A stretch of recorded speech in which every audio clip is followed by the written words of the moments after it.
umaskini nao, umaskini nao tena mwingi sana, lakini ikifika kwenye mapenzi waga najitahidi sana, najitahidi kinoma noma nionyeshe ufahari wangu kwenye mapenzi, maana sina nachokijivunia, sina pesa, sina urithi, sina nini zaidi ya mapenzi tu.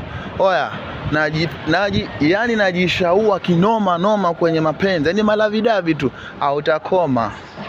Uwezo sina, wa hela sina, lakini ikifika kwenye mapenzi nakwambia mwanamke, yani nitamuonesha mahaba kama yote.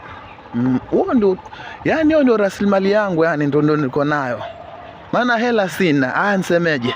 Hela sina, ila tu kwenye kupenda, kuhendo, kupetipeti. Oya mwanangu, asikwambie mtu, mapenzi ninayo, tena mapenzi ya ukweli, ila shida ni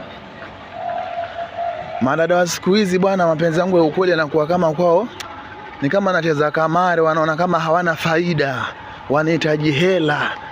Ndio maana kwenye upande wa love na sota sana kumpata nayemtaka, yani kwa sababu uwezo wangu yani, ila mapenzi ninayo, ila kwenye hela ndio nafeli, yani hapo ndio nafeli. Bana, Mungu nipe nami.